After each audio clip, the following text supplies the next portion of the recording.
Hey guys, welcome back on the channel. Today's video is about Snyperfund. This is a new RY app that just launched today. They're doing very interesting numbers, 37 users, like in a couple hours since launch, over 6,600 USDT deposited. These guys pay 3% a day on your USDT. Can go up to 4% a day when you compound. So when you compound, let's say you get in today, tomorrow you compound, and whenever you compound you get 4% a day for the next 24 hours after compounding. Okay, that's how this plays out. They also have in the future 4% a day for the people who join in from August 1st onwards. This is just something that they implemented to try to even up the playground, because by now we already all know how these RY apps work.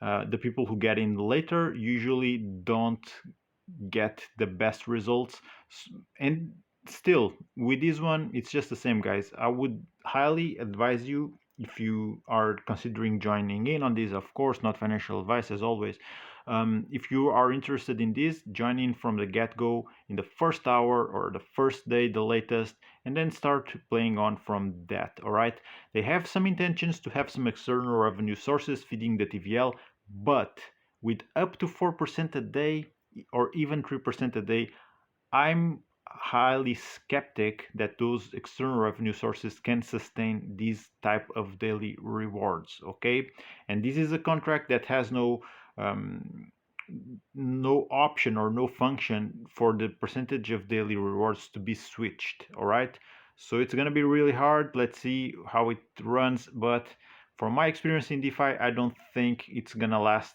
that long.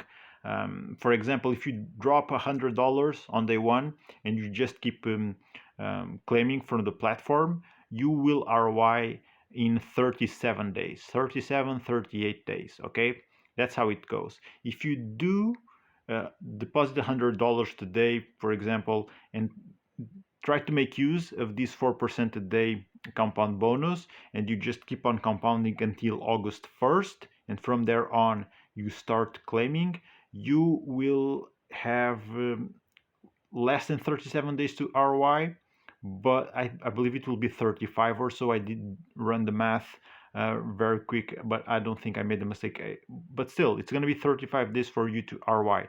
And the people who get in on August 1st with this 4% a day, if they keep on compounding, or should I say, if they keep on claiming every day, they will ROI in 27 days.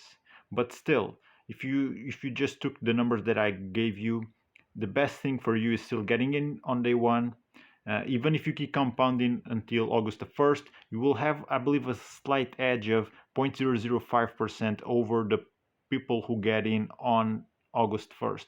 If you deposit the same, that the person, let's say there's user A and B, both users deposit 100 bucks.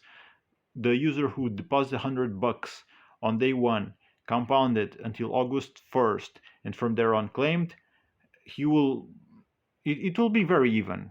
So let's put it that way, it will be very even, and the person who got in on August 1st and just kept on claiming from that to the future, they will ROI very in very similar time spans. Okay, but still it's a good intention for the from the team to make this more fair for everyone. But still, the people who get in on day one, they have um, an advantage as always. Okay, now from my experience, I don't think what they have in store for example, the play to earn, this is what I believe they will be feeding the TVL with.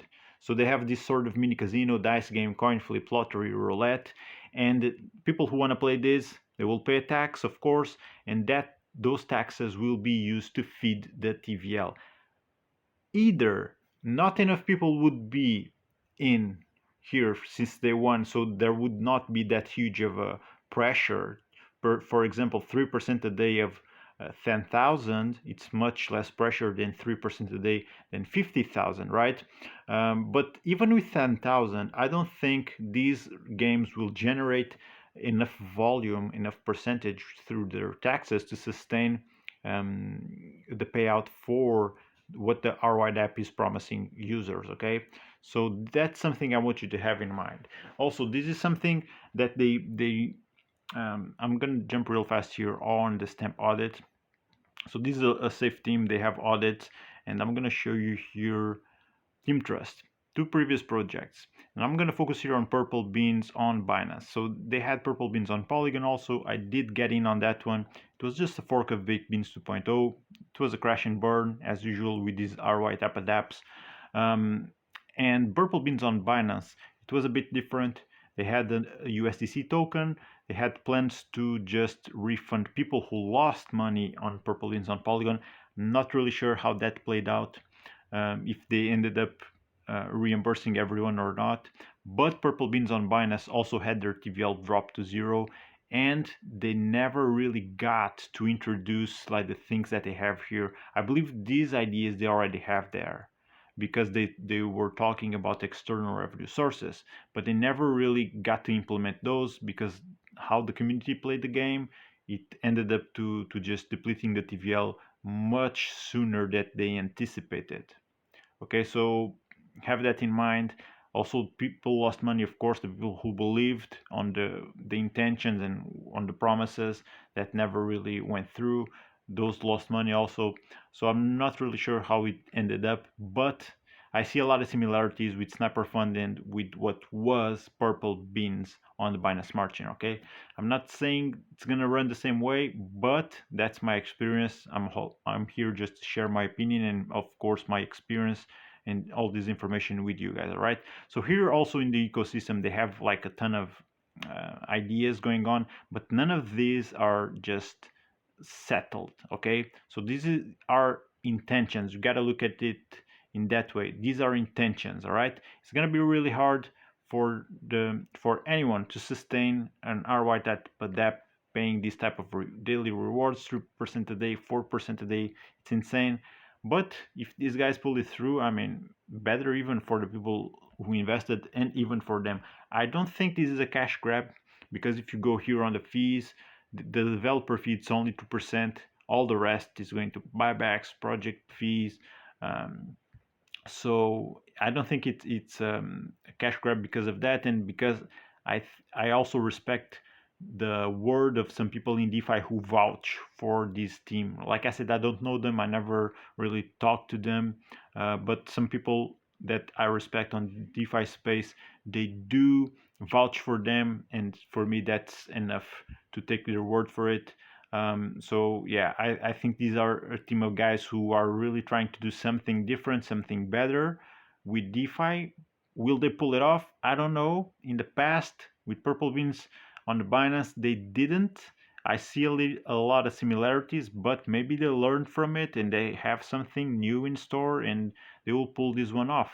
I highly doubt it, but let's see how it plays out. As I always tell you, if you have any questions, feel free to drop them on the comments. Hit that like button and subscribe for more of this type of content. Guys, thank you for watching. I'll see you on the next one.